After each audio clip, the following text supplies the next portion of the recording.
We have a very special guest. Hi, please introduce yourself to my channel and tell them where you're from. What's going on? I'm Baby Ice Rock out of San Diego area, southeast, be specific, out of the fourth district, the 40's. You know, yeah, over there, Mount Hope, Choice View. So the 40's in what city is it? It's in San Diego. It's in southeast. It's in southeastern San Diego. San Diego. Okay, how old were you when you had to put on? Like middle school. Okay. And how old were you when you first got in trouble? 14. What Yeah. happened? I kept fighting at school. I kept fighting at school and shit. They told me to the next time I get into another fist fight, they were gonna take me in. And yeah, that was like my first little like law shit with the law. And then I was having problems at home and shit too, you know, with my moms and shit. I was wilding out, you know, and yeah, I just ended up in the streets. I ended up in the streets and shit at an early age, and my mom ended up losing custody and everything. And it kind of relocated me to where I'm at now, right now. I live in El Centro. I'm from San Diego, but as a teen, you know, being in group homes and stuff like that, I ended up out here. And yeah, one of my friends' moms took me in. You know, one of my friends' moms took me in, and I was. They've always been my family. They've always been my family. You know, so Is he yeah. also from the 40's? No. I ended up out in the desert, out here in the desert, out here in El Centro, over here by it's like an hour away from Arizona. It's about an hour and a half out of San Diego. You know. Okay. Yes, because when they send you to placements and stuff like that, you can end up in Riverside. You can go to Apple Valley, go up north somewhere, Fresno. You know, like homies were getting sent different places and shit. You know. Yeah. Yeah, like it was just crazy. It was just crazy. I feel like I've always had some type of like hand over me, I guess you could say, of like protection and stuff. Because if my friend would have took me in, I probably would have either been homeless or probably had to stay in jail. You know, like they. Oh, this is after you got out. Excuse me. This is after you got out? Yeah, so no, just as a kid, you know, when I was getting in trouble as a kid, my mom was like losing custody and shit. So they Got say it. they say So the 40's in San Diego, how is that? Like, is there 60's, there's 50's? Like, what are, it's predominantly Bloods, and okay. yeah, where I'm from, it's only two Crip hoods. That's it. So It's 40's and what's the other one? West Coast Crips and shit. They're 20s and 30s. Yeah, Okay. it's them, and then yeah, and then it's all Bloods after that. You got Skyline, Lincoln, Brams, Little Africa. You feel me? Like Emerald Hills. Like it's a lot of Blood hoods. O'Farrell Park. You know, Parkside. All that. Like yeah, it's we're surrounded. We're Are the surrounded. politics different from LA? Yeah, cause we're still kind of like color banging out there. You know what I mean? So like when you hit the county, it's different from LA because Crips will be my homies. Anybody who's a Crip, he's gonna be my homie. It's not separated like, oh, he's a gangster Crip or he's this.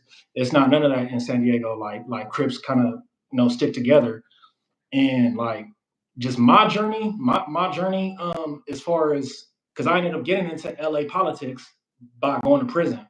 You know, Yeah. I How'd you ended end up in prison in California if you're from Arizona? no.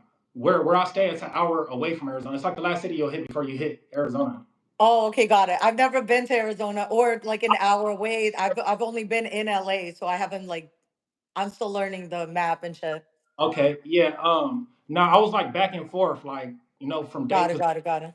and shit like that too. So I was always back. It never stopped me from hopping on a Greyhound and going and fucking with the homies and shit. You feel me? Like to this day, it's a drive. You feel me? Like it's not nothing.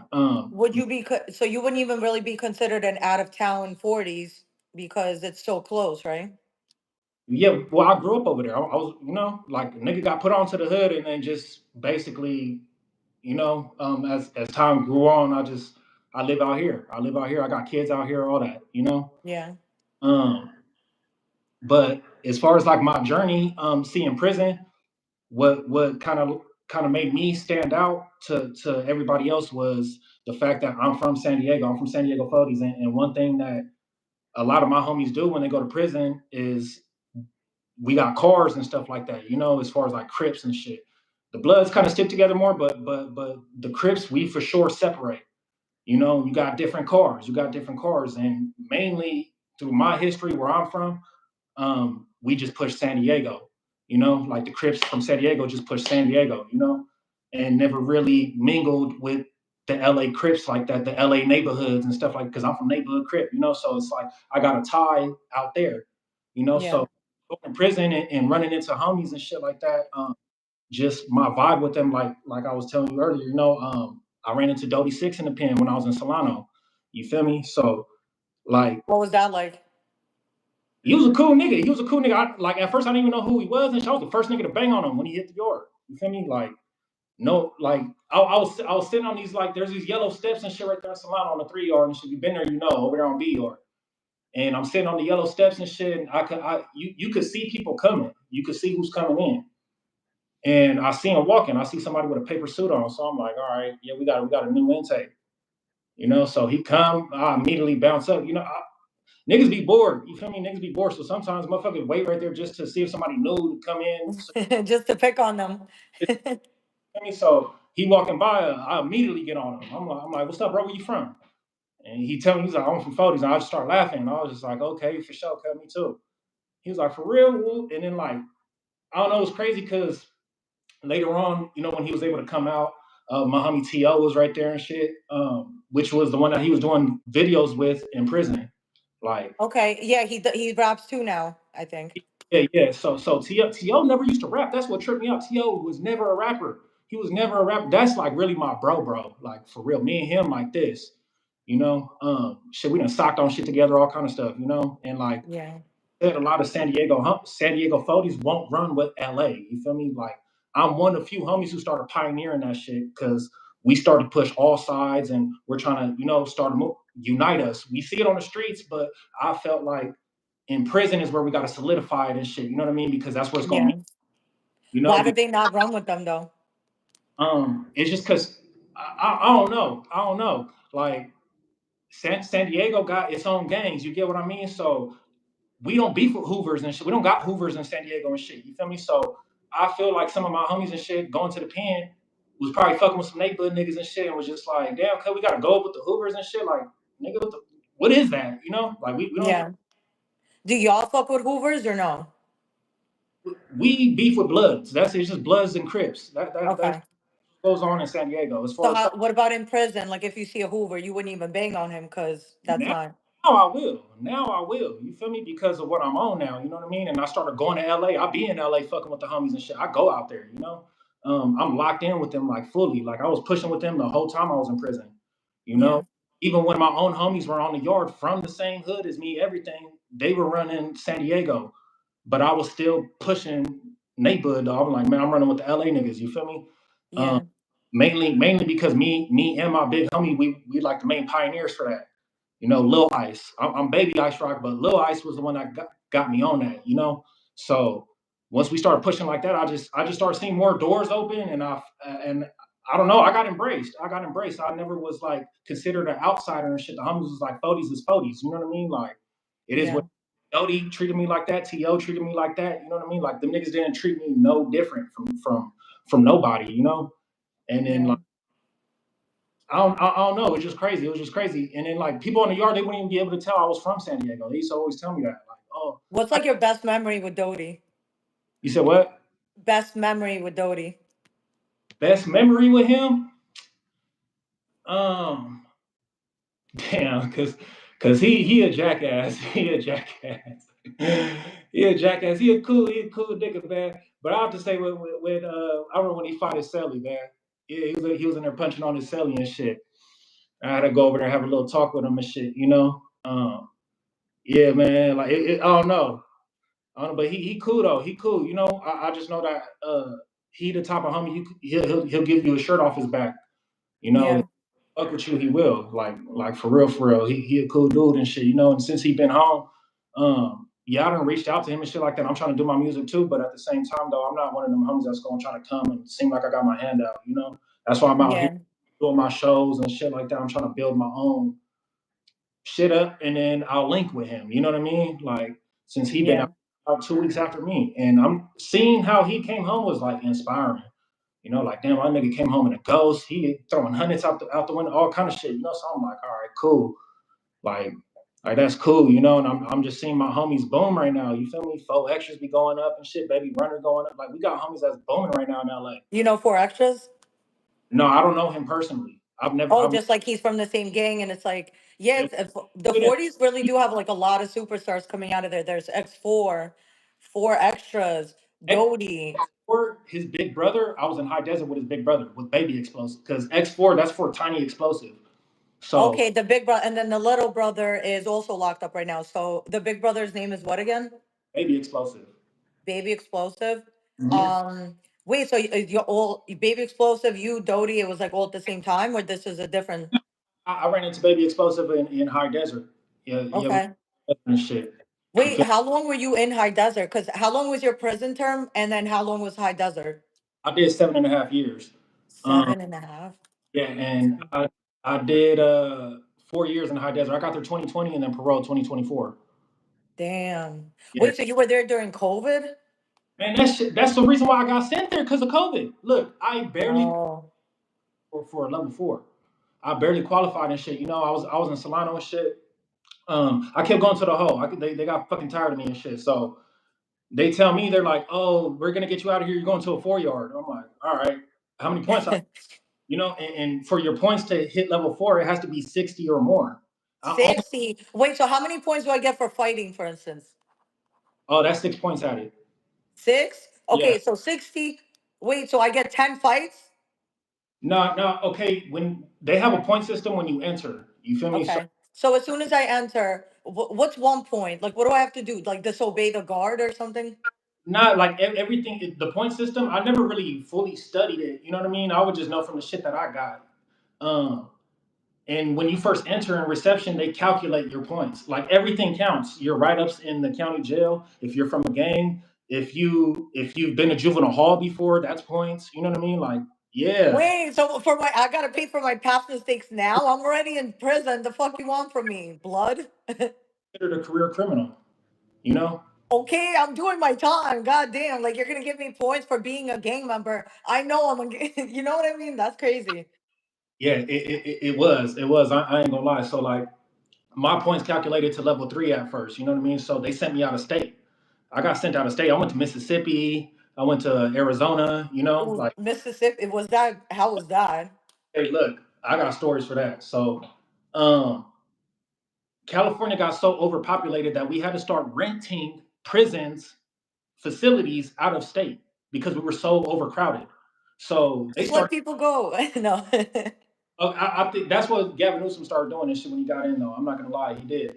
Um, but they started sending us out of state and shit. So first, going to Mississippi, it sucked because you're on that prison bus for like 2 days. You feel me? And it's not comfortable. You got this man. That shit sucks.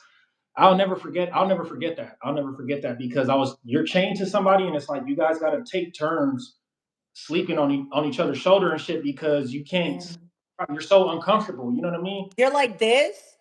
Yeah, like they put a black box on you. You're shackled. Your feet are tied and shit. The chain go up right here and shit. You know, and they feed us too. So the only thing that was good was that because we were on the road like that, they fed us fast food. So like we're getting like Popeyes, shit like that. You feel me? So, but you could barely eat though. You're like this with the burger and shit. That's So crazy. Because the longest I ever did in a bus ride was 10 hours to visit my ex. And that was the most uncomfortable day of my fucking life. Like we did sitting like next to someone the whole time. I'm like, wow, I can't even, so I can't even imagine. 42 hours, 42 hours. Wait, are you stopping to sleep or they're just to keep going? and it's a one shot Ersky. Is Yeah, there two drivers or it's one driver? drivers and shit. They got beds in there and everything where they take turns sleeping and shit. Wow. Yeah, and then they tell us too. They're like, you guys don't sleep on the floor. You guys can't sleep on the floor. You know, so and But I don't want to fall on the floor. So I'd rather, damn. Okay. you got to be cool with the dude you chained up to. You know what I mean? And Just be like, no homo. You feel me? Okay, wow. Okay, so when you got there, was it like racist or was it not that racist? What was crazy was predominantly black. Like it was ran by Damn. 80% females. You know what I mean? I don't And know why I thought it was like gonna be mad hillbillies for some reason. going up, I ain't gonna lie. We had. I felt like I paroled to an apartment building, like a projects, like in the hood and shit. That's how cracking it was. You know, it was. I ain't gonna lie. Like guards were in there getting pregnant, all kind of shit. Like for real. Damn. So And why'd you end up leaving? Because again, you had points, or they had to shut it down because the motherfucking captain got caught up in the motherfucking drug ring and shit. You know what I mean? So the FBI came and yeah, they shut us down. They shut it. They what were prison is this? it was out there in Mississippi and shit. What the fuck was the name of that motherfucker? It was like Tallahassee or some shit like that. Tallahassee or damn, it was some shit like that. Tallahassee Correctional Facility, I think. I And think that. then from there, you went to High Desert, or Nah, man, I had a journey. I had a little journey. That was like in the beginning of my time, right? So I was in Mississippi for like 6 months, and then they shut it down. Then I gotta still stay out of state, so they kept me in Arizona. yeah, And then I did a year right there. I did a year right there. I actually shot a music video while I was there and went viral on Instagram and shit for a little bit.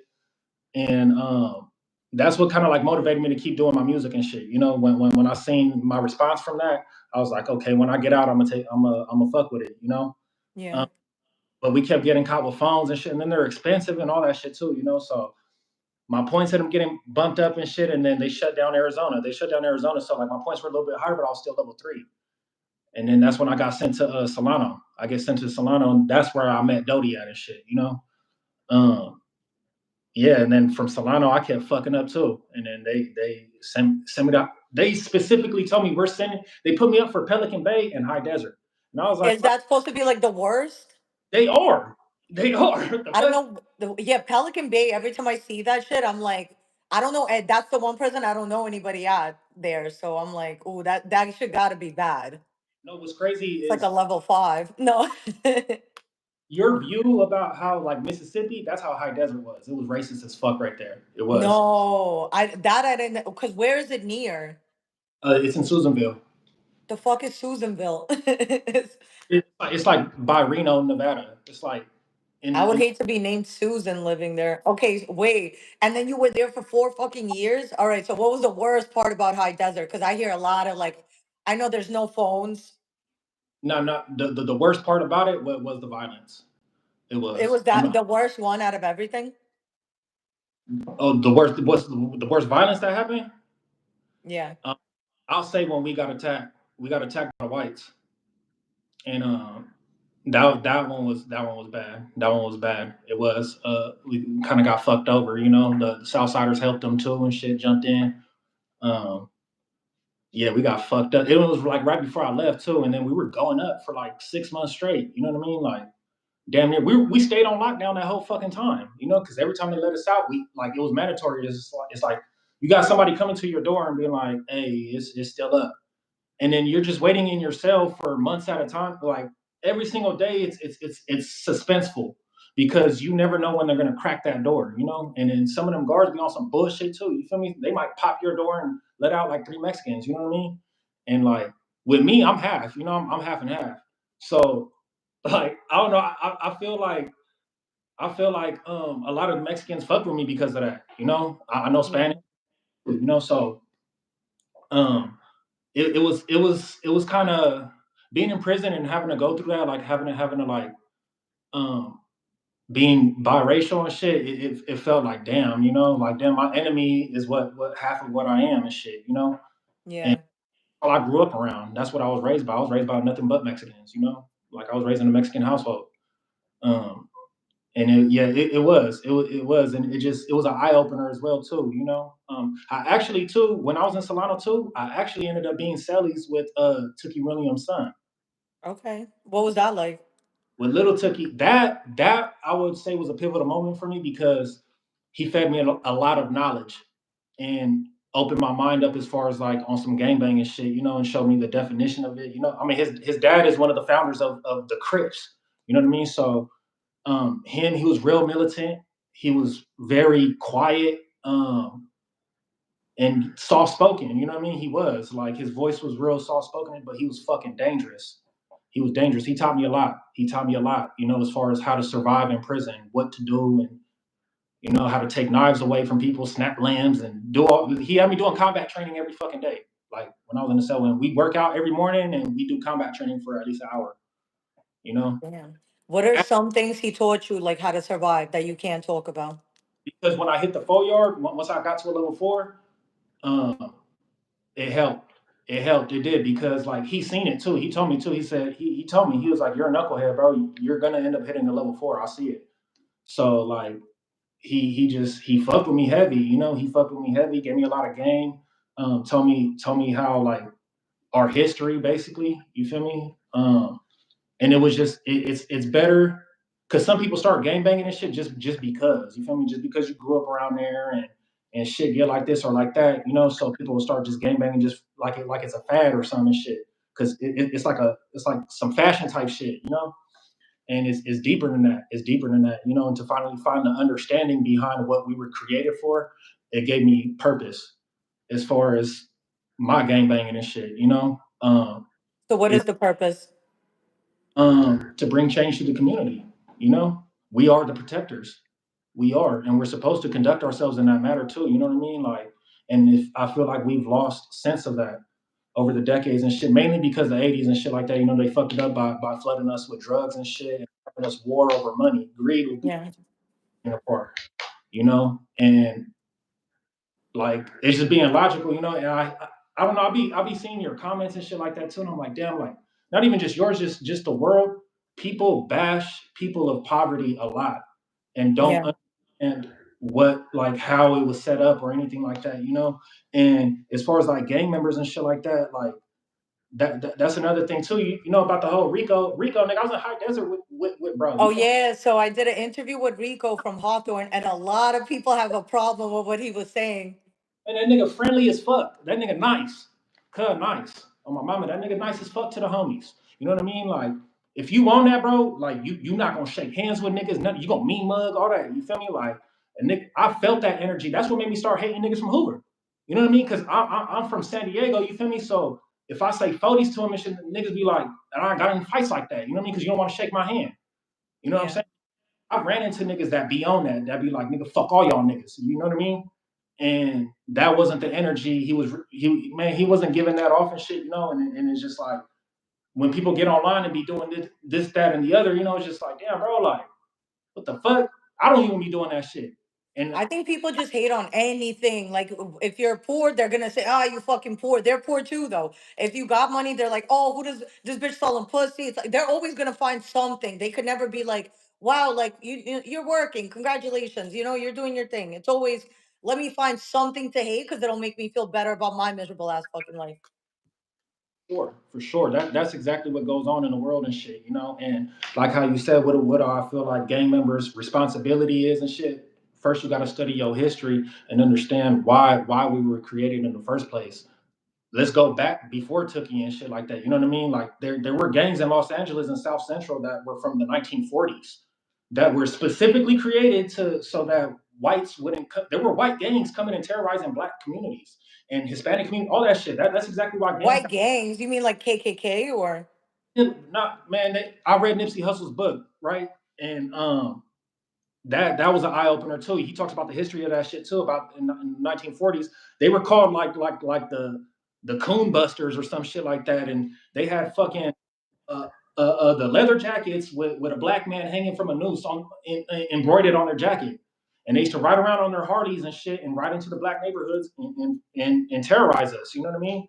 Um, Rape our women, do all kind of shit to us. You know, so gangs got started to run them out. Like Yeah. what started gang banging in black communities because they were terrorizing us, and even anywhere else if they did have the KKK, everything got started to drive you guys out. You know, and it's just over the years I feel like the government has always tried to dismantle us somehow, some way, and shit. You know, corrupt us through whether it's through our music, whether it's through what we watch on TV, through everything. You know, and now Well, we got think about it. If you're superior, right? and I have power, I'm like, am I going to let you start at the same time as me, or am I going to make it a little harder for you? Matter of fact, let me make it real hard for you because I know I'm going to lose. So I want to win. So make him start like 30 minutes after me, even though Not it's a 5 minute competition. That's how they do it because they know if every black person came together, there will be no more white people. So not even just that. You know, I'm like I said, I'm biracial too. You know, and I love yeah. black and brown unity So as how do well. you feel about the whole like ICE thing and how people feel divided because a I'm lot of black people are saying, we were there marching with you guys. Where's the same love back? So how do you feel about that? that I can specifically speak on, um, mainly because I'm both. So you can't call me racist. You know, um, Yeah. the main reason why black people feel the way that they feel, and like I said, I grew up in a Mexican household, so I heard it growing up. I did, and sometimes I would question. That's what kind of caused a rift between me and certain family members. But I feel like there's colorism within Hispanic communities too, and blacks don't understand that. Like some blacks don't know that either. That darker Mexicans get treated different than lighter Mexicans. That more indigenous get treated. Yeah. So not even just that, but I feel like in prison and shit like that, specifically California, it's really the Sereno politics that divide us. To be honest, because blacks we don't have nothing to where. Um, we can't do certain stuff with them, and some of it I understand, but some of those rules are set intact because they're racially biased, and it's crazy because like my cousin, right, like we were in the county, and he had it for the essays, I had it for the blacks and shit, and we got it to the point where me and him, we can go in the cell with each other, all that shit, because he had it, but it was certain things we still couldn't do, and when I got on the streets and he, we went out to eat and shit, and I'm eating with his son, and I got my daughter and my son with me and shit, and I look and I'm like, hey, bro, you know what's crazy? I was like, bro, in fucking jail, we couldn't even do this. Yeah. Like, we can't eat together. He can't eat after me, none of that shit. You know what I mean? We had plates right there. We're all passing food around. He can't drink What after. are what are the politics that you do agree with? Because I understand the ones you don't, but what about the ones you do? Um, as far as like us being in each other's business and shit like that, like I agree with that wholeheartedly, Yeah. as far as handling our own and shit like that, like it could work, but then again, in prison too, though, it's a power struggle in there too, you feel me? So you got lifers there that they want the money trade, and it's shit going on in the back scenes that people aren't even know, people don't are oblivious to, even people that's in there, you're Are not they even. the ones that have the rule that you're not allowed to do drugs? um Or is that the Norteños? Homies and shit. Specific, the 40's, yeah, we trip off that. We trip off that. Yeah, you doing anything besides weed, bro? You liable to get punched on. You know. But as far as like Shout South out to Infant S Bone from the 40s. Nate Bud. Yeah, I was in High Desert with his little homie with midget as bone on the set. Okay, Midget S Bone, also from 40s. Yeah, hell yeah. That's the homie. That's the homie and shit. Him and like I said, Baby Explosive was right there too and shit. It was a couple of us and shit. It was a few of us right there. Um, but yeah, no. As far as like the politics, that's what I feel like kind of gives an excuse for some blacks to be like, oh, I'm not going to because they teach their people to da da da da da. And Yeah. I don't know. I can't necessarily call somebody racist if they feel like they want all black children or all Mexican children or whatever.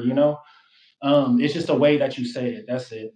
It's just the way that you say it. You feel me? But I don't know. I feel like it's possible, because the majority of us do fuck with each other. I'm seeing that, especially my hood and shit. I see out there in LA and shit, man. I see all the SA rappers fucking with the set. Like Yeah.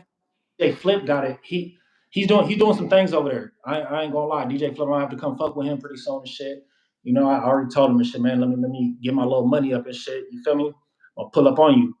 But I like that though. I like that he got a lot of black and brown unity going on over there because I see it with Baby Runner doing songs with Tommy Guns and Faux Extras and all them and shit. Like, Four Extras did a song with Blanco 15. yeah, that's what I'm saying. That's Like, a I love that song. yeah, like me seeing that is pushing it, and I see my hood specifically doing it. because I don't differentiate LA from San Diego at all and shit, and they won't do that with me either. You feel me? Like they won't, and I don't know, like it's just crazy. It's just crazy how like I took that step in prison and certain homies kind of gave me a side eye about it, as far as from my section.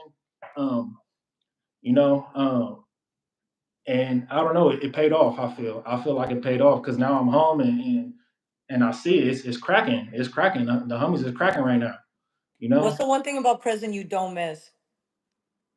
the food, Okay. food, and no girls, Yeah. girls. You know what I Was mean? that the worst part? Or like what about like when you get searched? How does that feel like as a man? Because That, shout out to Triggerbird from Hoover. He actually was helping me think of some questions to ask people, and that's one thing we had a conversation. We got on the topic on is he's like, ask people what does that feel like as a man? Like to even go through that ever. Like think about how many times you had to get searched the whole time. I got some super degrading. Like I've never felt degraded like this in my life. Remember, I told you my parole officer just came.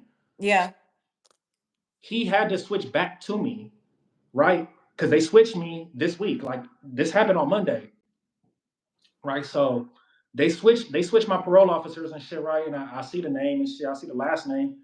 I don't it don't register in my head until I get there and I walk in and I see who it is, and it's a fucking chick that I went to high school with. Not only did I go to high school with her, but we were friends. We hung out. Our parents went to the same church together. All that shit. Like we grew up together. You know what I mean? Like damn, I'd be trying to flog, so she definitely makes sure I'm good.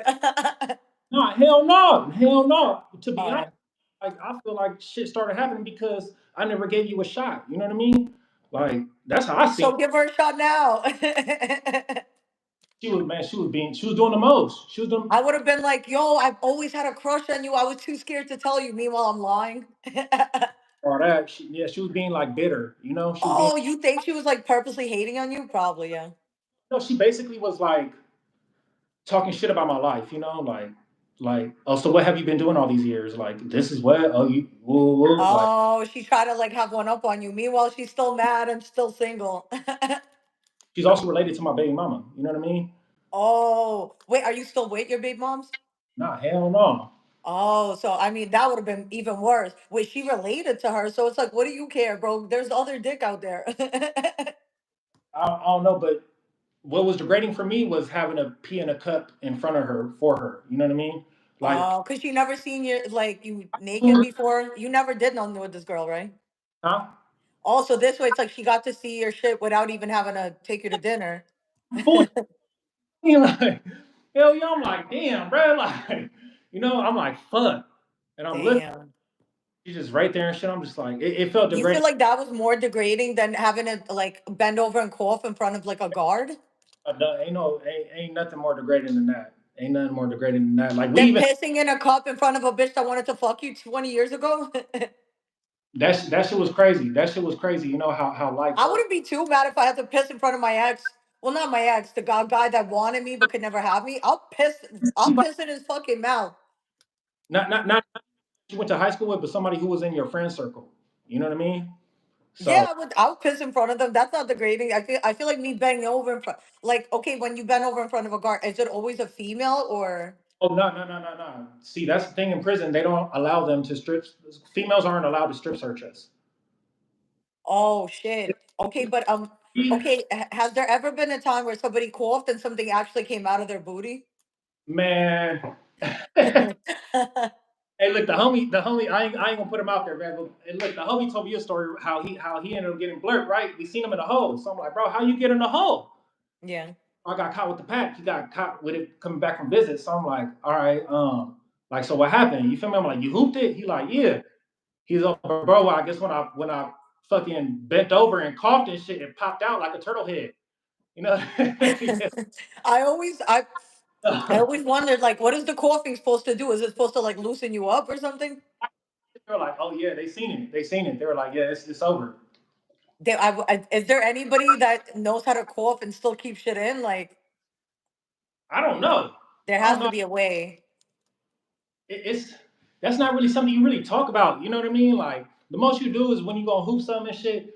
You might ask an older homie like, "Hey, cuz, what do I do?" and shit, but you're not gonna be sitting there, watching none of that shit. You know what I mean? You kind of have to like teach yourself. Yeah. Yeah, I don't know. I never really me to just prevent all that. I just made sure the most I had on me was probably a knife, shit that I needed. You know, Yeah. this shit that I could throw. You feel me? I don't want to be walking around with shit in my ass all day. Like now, I would see homies like that, and it's just like, damn, bro, like you gotta do that shit, but it's like fuck, bro. Like it's crazy. It's crazy how emasculating prison is and shit. You know, for real, Yeah.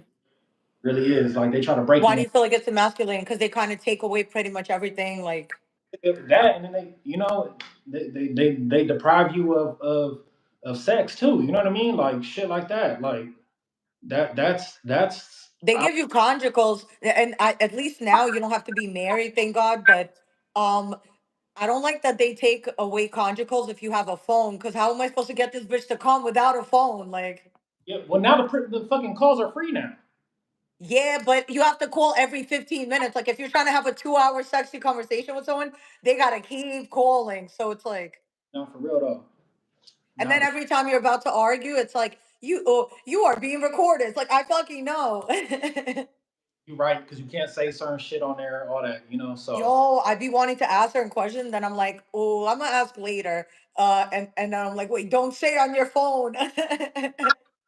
yeah.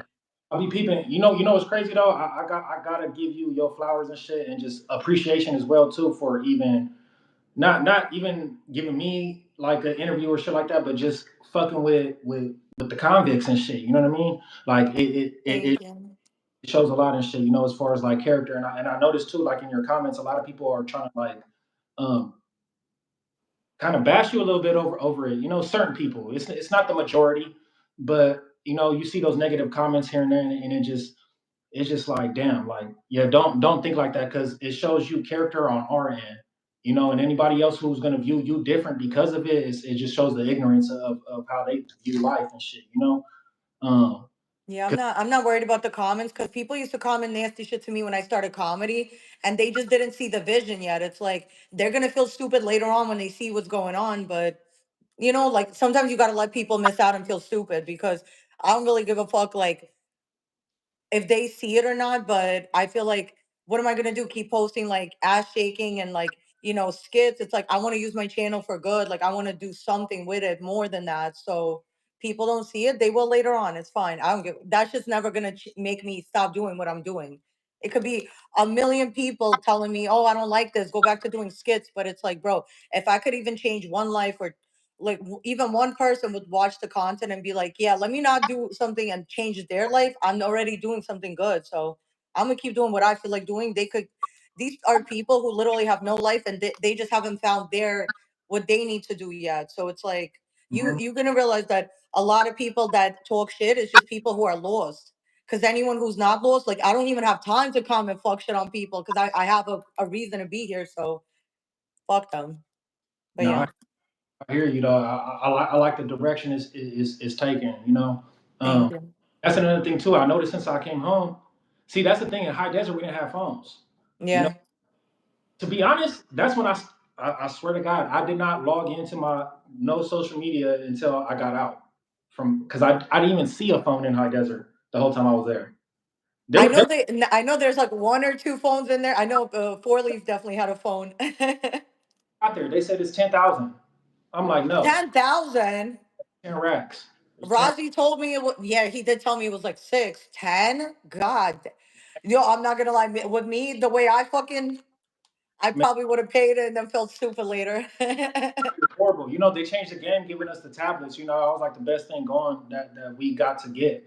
You know, but even then though, it's like it's so many riots and shit that happens in high desert that we were constantly on lockdown, constantly. You know, Were you getting searched a lot?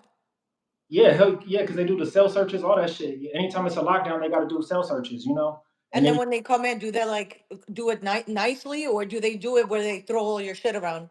get your shit, and they take shit, and they take shit. You know what I mean? If you got anything extra, if your TV don't got your name on it, that like the cops in high desert are petty as fuck, and it's all white. It's all white. It's all white guards and shit, and they're all. I won't say all, but majority of them they racist as a motherfucker. They are. You know, Yeah. and I would have to say, like hands down, out of any facility I've ever been to, that was the worst. And I've been with people who've been to Pelican Bay or been been to other places, and everybody says the same thing. Nothing's like high desert. Like Damn. it, it's nicknamed high drama for a reason. It's shit that happens every single day. Especially where I was at on DR. DR, I was on C yard at first, and then I fucking got off on the police right there and shit. So they ended up sending me to DR. I go to the whole Oh, for so are the yards like so A is like you're the nicest, B is not like you're kind of an asshole. nah. They don't separate yards like that. It's just whatever it is. Oh, so they just move you to a different yard, like Yeah. So in high desert, A and B yard are S and Y. That's PC, and then C okay. C and D were the level 4 180 designed GP yards. So they only had two GP level 4s right there. So And A and C, no, A and B were S that, and Y. So wait, S and Y meaning like you're a level 3 or S and Y like you're not good no more? yeah, you ain't no good. SNY means sensitive needs. Damn, I would not want to be sensitive needs in high desert. Yeah, and then it's like if you go to the hole right there too, that's another thing too. Like when you're at a prison like that where they got PC yards, when you go to the hole, you can't really talk to nobody when you first get there. You got to check people's paperwork because your neighbor might be a PC. Like Oh. I asked What's the whole like? right there. Oh my fucking god, that I feel like they designed it specifically to get you depressed. You know what I mean? Because that shit look like a dungeon. Like it's not like no other ad seg I've been to. Other ad segs and shit look like just like any other regular cell and shit. They just take out the lockers. Right there, it's all concrete. When you first walk in, it's all concrete and it's a 2-story building, but there's only one floor.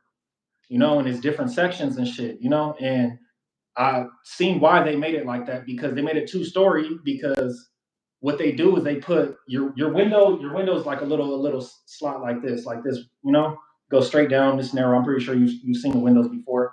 Yeah. Um, but in there they put it on the ceiling. So from it being a 2-story building and you being on the first floor and looking up through that, it looks like they dug you into a hole. Yeah, Oh, someone told me about this. That I was like, "Is there a level 5?" And they said that is the level 5, basically, because they put you under the prison. yeah, no, you look. It looks like you're buried underground. It does, and it's dark. Damn. Fuck, it's dark as fuck. Like you're in Sounds there. like where they put Aladdin in the end. Snows in high desert. You feel me? So if you're in there cold during the winter, that concrete it gets cold like a fucking refrigerator. It does. So you're in there freezing, and they strip you of your clothes too when you go to the hole too. You don't get no clothes. You just get your t-shirt and your boxers and your socks. T-shirt, boxers, and socks. What else? Do I get a book? No, no, you gotta ask your neighbor or somebody and shit. But my neighbor might be a fucking rapist. Fish down the line, make you a line or something. Like for real. Like sometimes you might get lucky and it might be a book right there on the bed and shit. If you got Wait, how long were you in there? oh in high desert, I did 6 months in their hole right there. I, Every day? yeah. What the fuck? Yeah, you ain't. I don't know. Like, wait, they don't give you a break, like, and then you get to leave for 1 hour a day, or Uh, Put it like this: I basically did a year in solitary because what I did was I did 6 months in the hole in Solano because COVID went on, so they had to hold me for hella months in the hole, and then they transferred me to high desert. I get to high desert. I literally get get into some shit within the first week. I'm there and go right back to the hole and do another 6 months.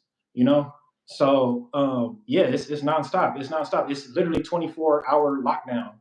And you get yard every other day. I would say there they gave it to us like 3 times a week. They did. They would give it to us like Monday, Wednesdays, and Fridays and shit. And for an so hour, or how long? not like 3 hours. They'll give us like 3 hours out there and shit. But you're Did in you a still get visits when you're in a hole, or no? yeah, but behind glass. Oh, got it. Behind glass. Damn. How You know, did you not go crazy? I, me, I'm not your like average gang member. You know what I mean? I'm very self-educated. I love to read. I love to read. That was like actually like kind of heaven for me. I'm one of them people that I like solitude. Are You you know, you're an introvert? I think that's what it's called. a little bit, but I'm very social though. You know, I'm very social. I'm even like when I go out and stuff like this. Like I like to be the life of the party and stuff. You know, but as far as like my own time, personal time, yeah, I like to be by myself, and that those times in the whole is what kind of like made my intellect advance more, you know, because I'm reading books every day. I'm not just reading regular books. I'm reading self-help books. I'm reading how to get rich, all that, you know. And it was just opening my mind to different things and helping me understand, you know, on what I need to do when I came home.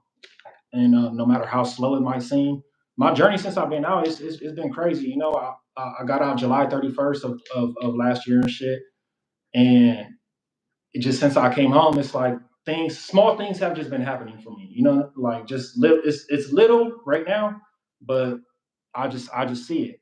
I see it. You know, the main thing was me getting my shows out here. They got a club out here called the Osas, and it's like basically the number one club out here. Everybody go there. It get packed every fucking weekend.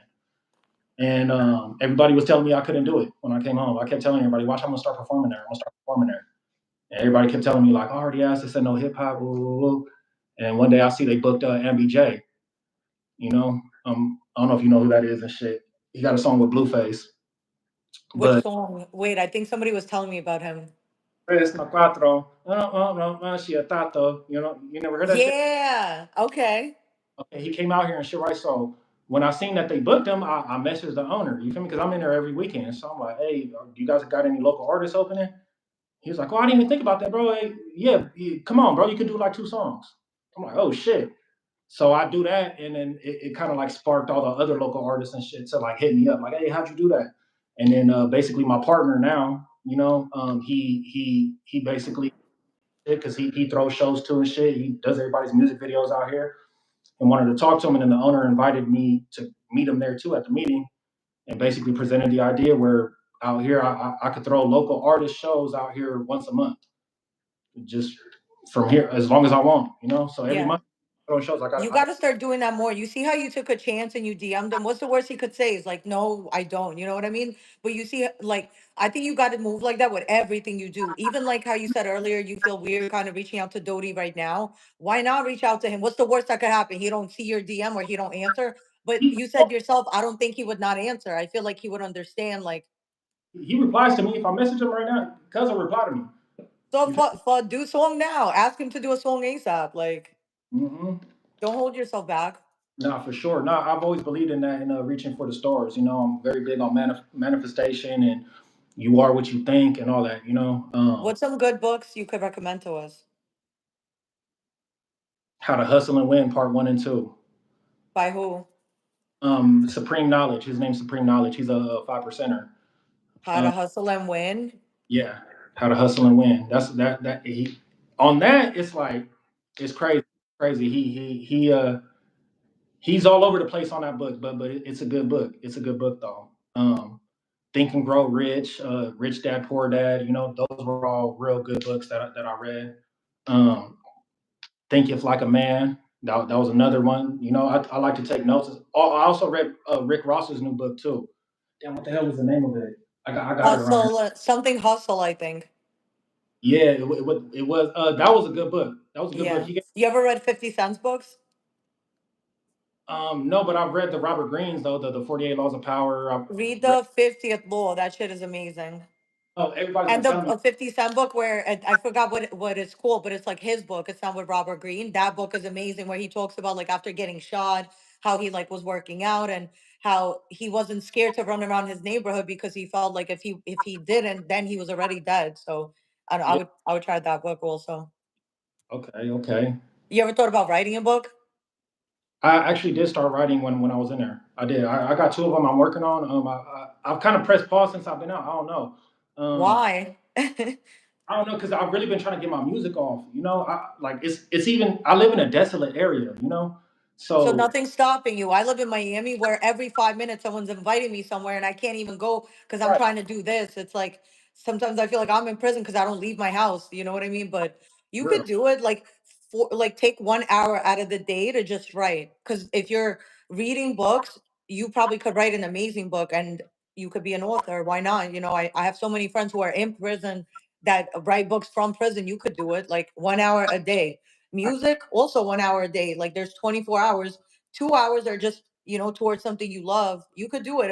If I could do this and skits, there's no reason why you can't. No, I appreciate that. Appreciate that for real. You know what's crazy though is that it was actually a because after I finished my time in a high desert, I had an in-house case, so I had to go to their county jail out there too. So I went and What did. do you mean, like you caught a case in prison and you still had to come back after you got out? So they paroled me from the pen and then take me to their county jail and book me into the county jail. What Yes, the fuck? I'm my like, wait, am I going through this again now? Like, am I about to go back to high desert? paroled. I paroled technically. So they paroled me, put me in the back of a van, and then took me to the county jail and then booked me in. And then I did 6 months right there. And when I was in there, at first I was kind of like they kept me in the hole at first too because it's very small. It's a little ass town. And it's tiny. So yeah, they were kind of like feeling me out at first, making sure I wasn't no problem starter and shit. And then they finally sent me to the dorms and shit. And of course, I'm the only black, walk in and shit. Everybody's white. Everybody's white. So when I walked in, I thought I was going to get jumped. I'm looking, I'm like, fuck. I just saw white boys and shit. So I go you can go pick out a bed and shit. And then this was also my first time not doing cell living, you know? So it Oh, felt it was weird. like an open pod where it's a bunch of beds and shit. It was weird. I slept with my shoes on for like 2 weeks. Why? Like, You thought somebody was gonna take your? I didn't feel comfortable because I can't close my door, so it's just like a subconscious thing, it wasn't until I got familiar with everybody and got cool with everybody in there to where I felt comfortable enough to take my shoes off. That's what I just for my I don't know. It's just prison kind of like sets your mind for safety. Safe even now when I'm like out. Like I hate going in and out because it's always fucking crowded there, and I don't like people getting behind me. I don't like people getting behind me and shit. I've been in riots. I've been attacked before. All that shit. So it's like like Oh, nah. so you don't like going to like the mall then, the movies? No, I mean I like the movies and shit. It's cool, but like it's just as far as what gets to me out here is that people don't say excuse me, and then Yeah, everything's about respect in there, and everybody is respectful. in So, prison, right? yeah, man, you walk within 2 feet of somebody, you better say excuse me. You know, Yeah, yeah. People in prison are very polite. Everything is yes, ma'am. yes. And then people outside. No, one thing that bothers me about Miami, this is gonna sound stupid, is everybody says good morning. Like, bro, I'm from New York. Nobody says good morning there. It's like, bro, mind, I don't know you. The fuck you telling me? And then if I don't say it back, now I'm mad rude. But it's like I don't fucking. Maybe it's not a good morning. You don't fucking. So I don't like that. But the excuse me thing, I understand because it's like the fuck, like. But no, in New York we say excuse me, just not good morning. That's crazy. I've always heard New Yorkers not rude and shit, but y'all got just a New York attitude. You know what I mean? Yeah, we even if you look at someone too long on the train, they're gonna be like, Yo, yeah, we're like, I don't know if it's we all have PTSD from just living there. my dad's from Ohio, but he got like East Coast nigga vibes all day. He talked like he from New York, all that. You know, Yeah, my dad rap too. That's what kind of like made me always kind of be into music. All of us, all his kids do music. was Um, he into gangbanging also, or? my dad's complete opposite of me, and so that's why I think the way I think too. Because my dad also started feeding me knowledge in prison, buying me books. He's a Muslim, and he's also like a political rapper. He's like Most Dev, Talib Kweli, and shit. Like he know them. He fuck with them and shit, and that's how he raps. He's very old school with it. Sound like a Wu Tang Clan member and shit. As far as like gangbanging and shit like that, I feel like he doesn't fully understand it because he wasn't from out here at first. My grandpa moved him from Ohio out here when he was a kid, but he always had that East Coast in him though. He never adapted to becoming a West Coast nigga. You know what I mean? Like he didn't get turned out. Just put it like that. Yeah. You know? Mainly, I feel like nobody could turn him out and shit because my dad. I come from a long line of fighters. My grandfather, who raised my dad, is in the martial arts Hall of Fame. Him and all his brothers. So my grandpa kind of like made sure each one of us all knew something, So my dad, he's specifically trained. So my dad like knows some shit. To this day, I seen my dad. He'll do the splits. He'll jump up, kick the ceiling, and do it. And he's little. He's only like 5'6". You Yeah. know? And he could Yeah, probably beat the shit out of somebody that's like 6'5". man, I've seen it. So it's like yeah, like I think when he came out here and he was growing up during the '80s and the '90s at the height of gangbanging, and he was out there in Southeast San Diego too. Nobody could ever really make him gangbang. You know what I mean? Like he couldn't do it. So I think that's why my dad just ended up not banging and shit. I won't say he wasn't no gangster and shit, but my dad was like a star athlete. He was a star athlete of his school and shit. Was supposed to basically get drafted. Fucked up his senior year and shit. And yeah, that just life happened. Life happened. And yeah, I don't know. It's crazy. It's crazy because I don't that side of my family, like my dad's side, my dad's the one that's black. So that side of my family and shit is they never really fully got into the gangbanging and shit. It's really only me and one of my other cousins that's like full fledged. My cousin Lil Deuce Hound from Lincoln Park. He from the other side too. You know, Do you guys beef or no? that's like my main enemy. Me and him don't beef, but our hood, Yeah, but the gangs do. yeah, hell yeah. That's like Hoover to us. Yeah. Them specifically, yeah, that's like our Hoovers basically. Um, and yeah, Did like your cousin also do prison time or? in prison with him. He was in Solano with me. Oh shit. Seen him since my granny funeral. My granny had rest in peace to her. She unfortunately passed away in 2007 due to that's another thing too. I want to be able to build something on as far as mental health because I'm a victim of it. My grandmother was murdered by my uncle who was schizophrenic. That happened right before I turned a month before I turned 16, which is I would say was the when I fully like just was head first. You know, yeah. After that happened, I didn't give a fuck. I didn't give a fuck no more. Um, but yeah, I hadn't seen my cousin since then. So that was like the last time we seen each other. And yeah, he caught some bank robbery charges and shit. You feel me? Out of San Diego, went stupid and shit. And yeah, he's home now. I think he's in a halfway house right now. But yeah, we seen each other in Solano. And it was crazy Wait, because did he get time for your grandma or? no. He's not. No, this was my cousin that I ran into. My uncle. Yeah, Yeah, he's in your uncle, did he end up getting time?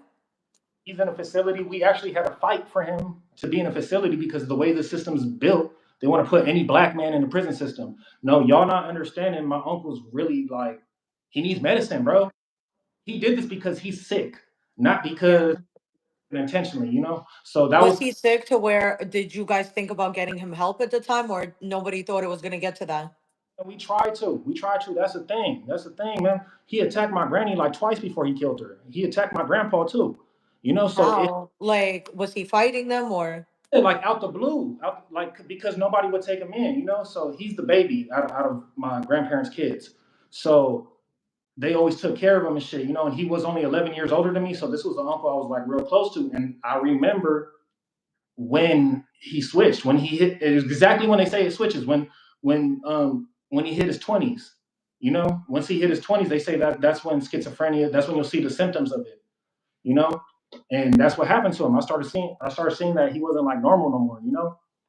And yeah, like every time he'd attack somebody and shit, they would just put him in the mental institution for like 6, 9, 10 months, whatever, and then release him. And it's like, bro, we've You been. think at the time they should have just kept him and like just Yeah, they should yeah. have kept him. They should have permanently kept him. They were waiting for him to do something tragic. And my grandmother wasn't no bad lady either. She was very well known. She had a huge funeral because she's very well known in San Diego. Diane Smith Carpenter. If you look her up, she was a principal at East Lake High and was very well loved. Everybody loved her. The whole community loved her. She was a community activist. All that. So um, yeah, like I feel like they just waited on that shit to happen. And yeah, when that happened, it was just it was all over the news. My family was talking about it. It was a difficult time for us. Yeah, Um, I think they don't talk about mental health enough. Nah, not at all. And I don't feel like they do anything to help people of color specifically, you know?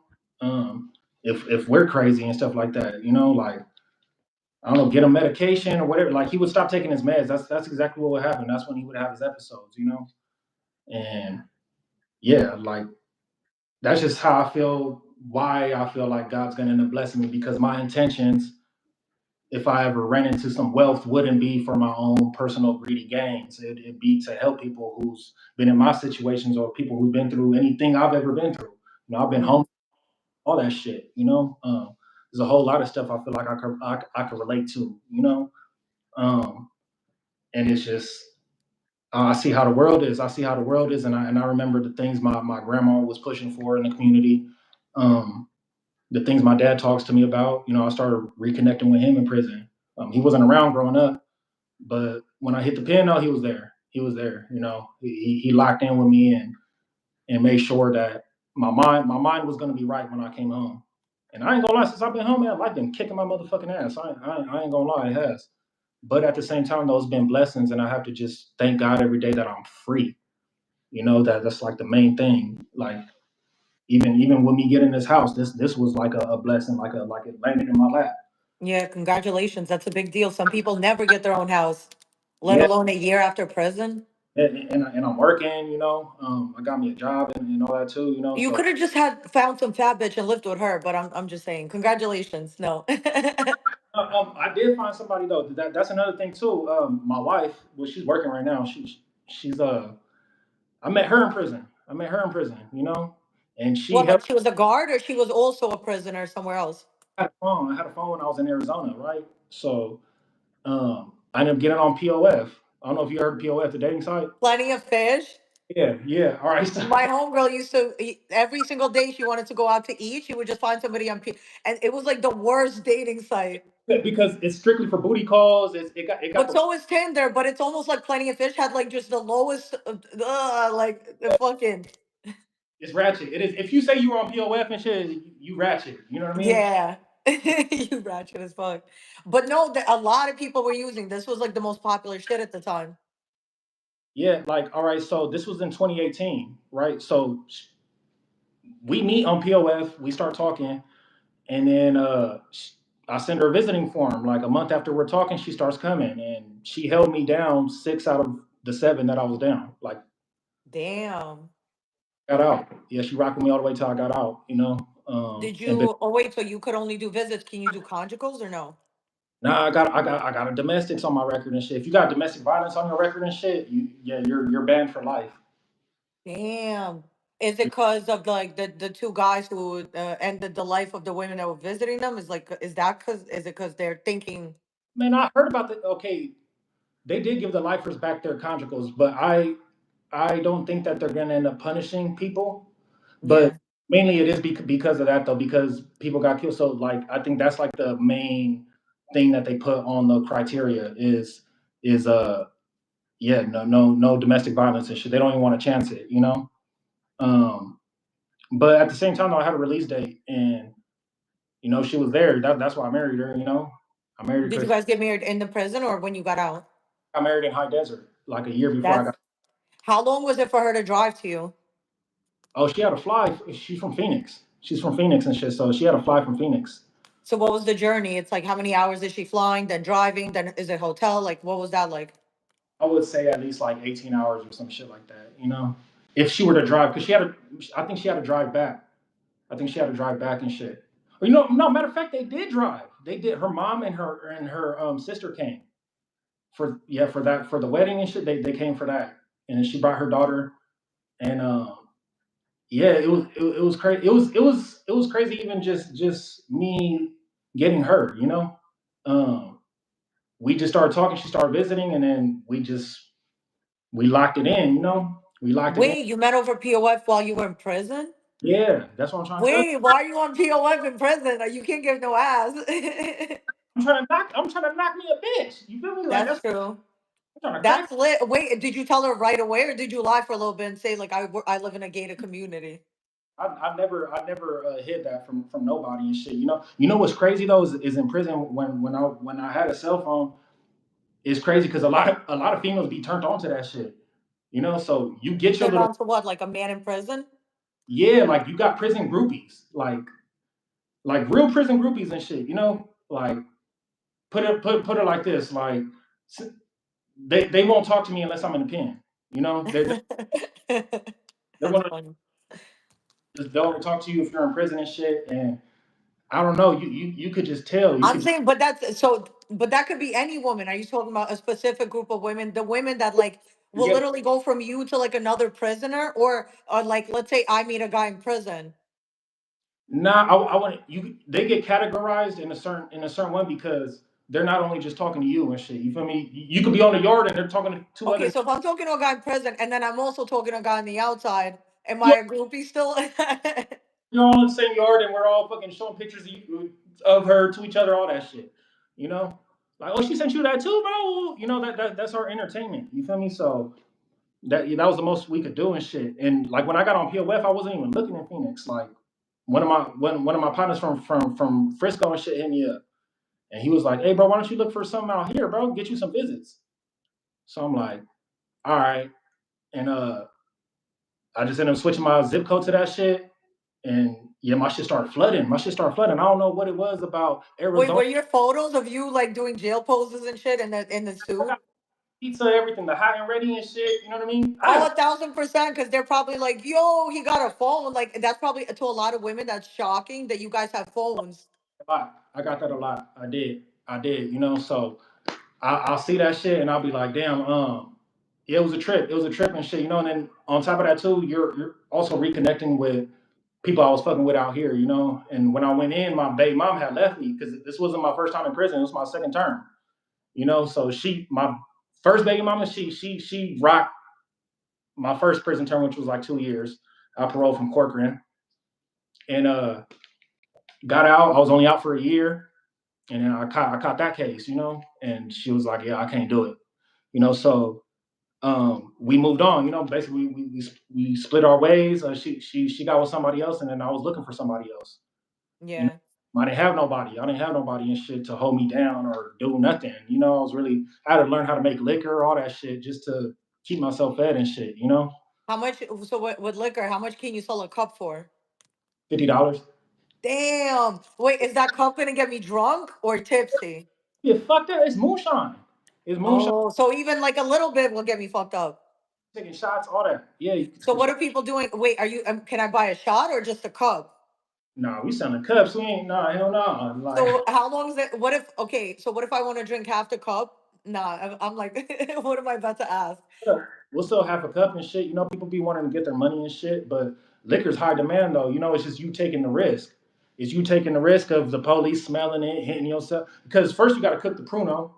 You know what I mean? First the pruno got to get cooked, so that's a whole week and shit of you waiting, and then after that you got to cook it. You got to cook it. You know, and once you cook it up and shit, it stinks. It fucking stinks up the whole building. Everybody gonna smell it. So it's I a was risk. gonna say you ever made it after you came home, but for what you're telling me, probably not. Wanted to just because I'm so like on the low. I'm like a nerd on the inside. You know what I mean? Like I'm a book nerd. I'm into science fiction. I'm all that. I'm a Trekkie. All that. You You feel gotta make. Oh, so you gotta do like DUI videos. Like those are so big. me? The scientific process of making it. Yeah. Oh my God. If you did a video on Instagram or TikTok, and you could post it on YouTube easily of you making pruno in your house and talk about like your jail shit. Oh my God, people will watch the fuck out of that. What you? I would if I've been in jail, I would just show like cook like things like that. There's people literally that have a food channel, like jail food channels. Yeah, no, I seen him. My homie got he got him a little one and shit too when he was in the pen, and that's what kind of helped him with when he came home, keeping his Instagram kind of kind of fed a little bit. It was based off his prison cooking videos and shit. You know, I should have did that. You know, I don't know why we weren't doing stuff like I'll see You certain could do stuff. it now. It's even better. No, you know what really I'm really proud of though is Braze. For real, I'm really proud of Braze because I was in High Desert with him. He used to fuck with my celly, Lil Fo Free the homie.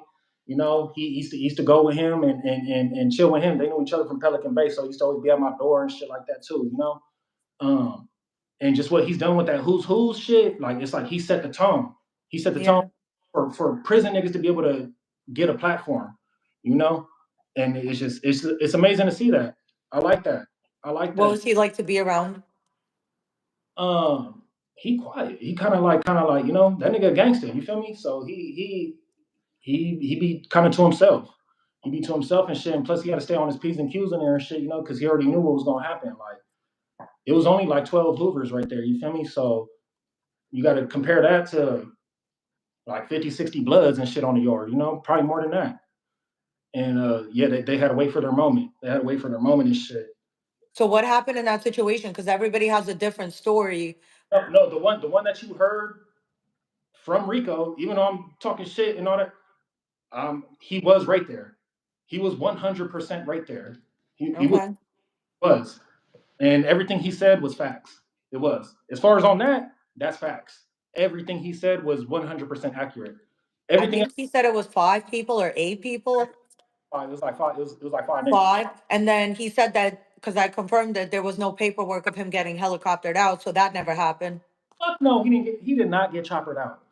Like when I heard that, I laughed. I'm like, what the fuck? Like Yeah. I wasn't right there. Matter of fact, we were in a cell. That's what happened. I was in a cell, and my little homie and shit had went out, my celly, because that was his boy. You feel me? So he go, and when he comes back, he looks sad. I'm like, what happened? He like, you heard the alarm? I'm like, yeah. He's like, yeah, bro. They got on braids and shit. I'm like, what? He's like, but they ain't do shit though. Like my celly told me what happened and shit because he was coming out of school, so he seen it. You know. But yeah, like those were the stories that I heard that were consistent as far as everybody that was present. That's what they all said and shit. You feel me? Like, no, ain't no helicopter get lifting, none of that shit. They try to get jiggy on him and shit, but it wasn't like it got super damaged and he had to go to the hospital and get stitched up. And no, like, no, hell no. You feel me? Like, I've seen DPs with more medical attention. You feel me? Like, hands on. Like, for Yeah. real. Nah, it wasn't like that. It wasn't like that. Braze, he did the most he could for one person versus five. You know, Yeah. yeah, but What do you think there's some things we could do to help the community now?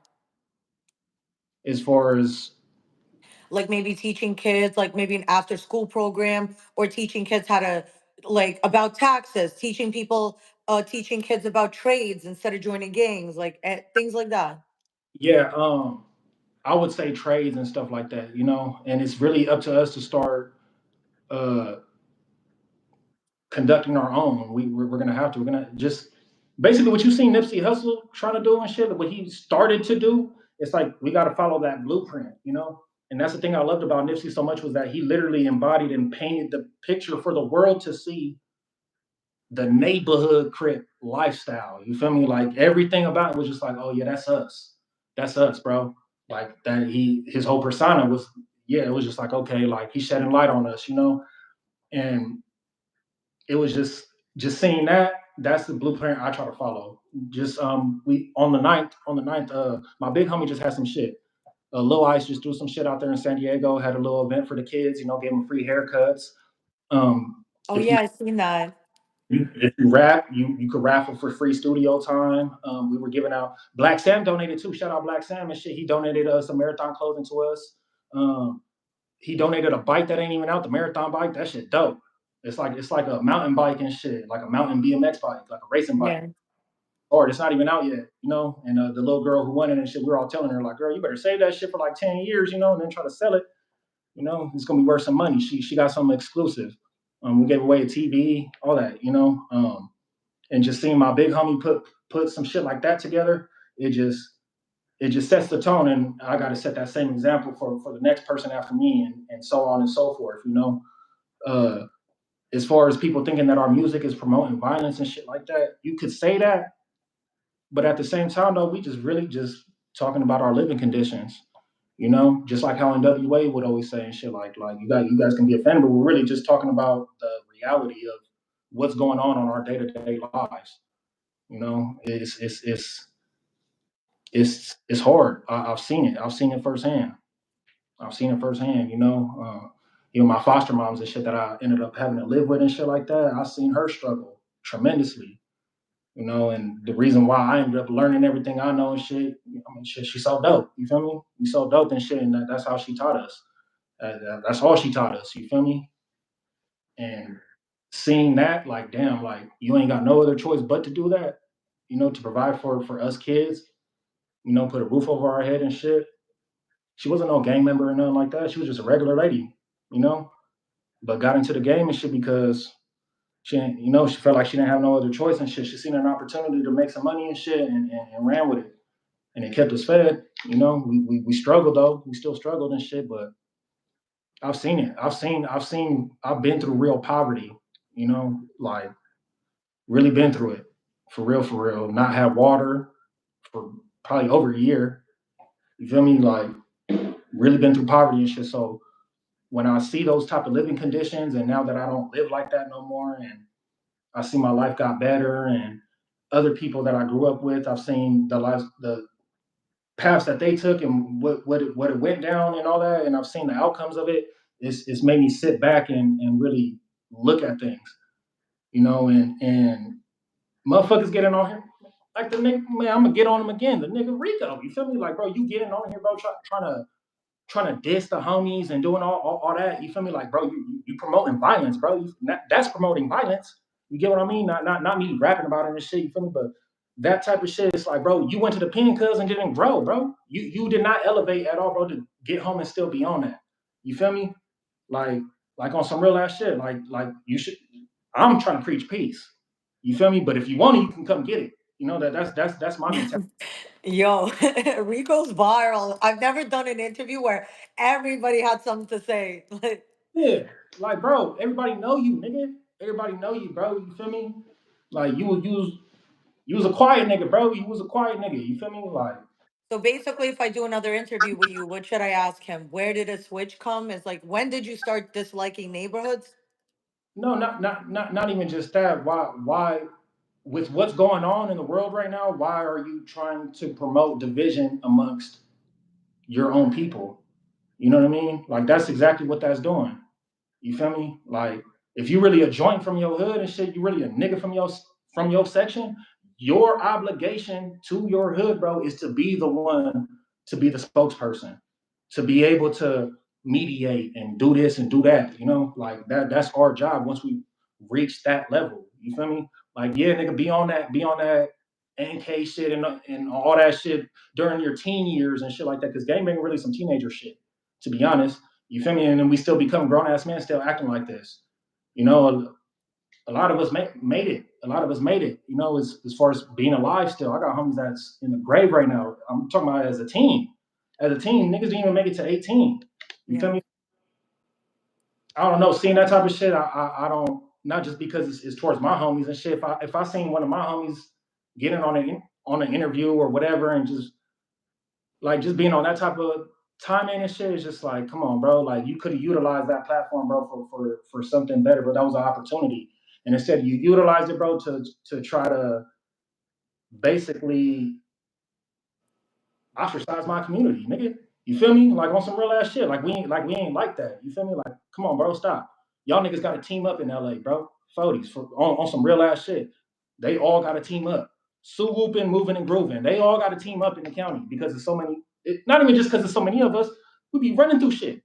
You feel me? Like the homie squabble. That's what tripped me out. Like what the fuck? Like real neighborhoods and shit. Nah, that's not our. You're describing us falsely, bro. You know, on some real shit, I can speak. I really don't like speaking on shit. You feel me? As far as like other people's politics and shit. You feel me? But I know me and mine's. No, we not finna get on the internet trying to diss people's hoods and shit like that because I feel like it's real ones from everywhere. Just like my cousin from the op hood, but he a joint from over there. You know what I mean? Like he is. And not just because he my cousin, I would fuck with him even if he wasn't, just because he a real nigga. Yeah. Okay, you a real one, bro. And you're mature enough to look past where I'm from and see me as a man because that's exactly what we are before we put on these flags and walk outside and do this and do that. You a man first, you know. That type of shit is childish. It is. It is. We gotta grow out of it. We gotta grow out of it. It's way too much. It's way too much bullshit going on right now. You just spoke on it, the ICE incidents and all that. Man, I'm telling you, man, this dude Trump about to do some shit. I've been telling everybody, man, he about to do some shit. they trying to distract me, releasing shit about aliens, all kind of like. Look what the fuck they're putting out there on the news. They're putting out random ass shit, but it's about to be something that's gonna happen. Even lately I've been trying to switch up on my music too a little bit. I got some gang banging songs. I got some shit like that, and some shit relationship. I talk about everything, but lately I've been like, you know what? Let me become a West Coast version of what my dad be on. Talk about some political shit. Yeah. So trying to switch a little bit just to have at least a couple songs out there like that. Yeah. And then some twerk songs.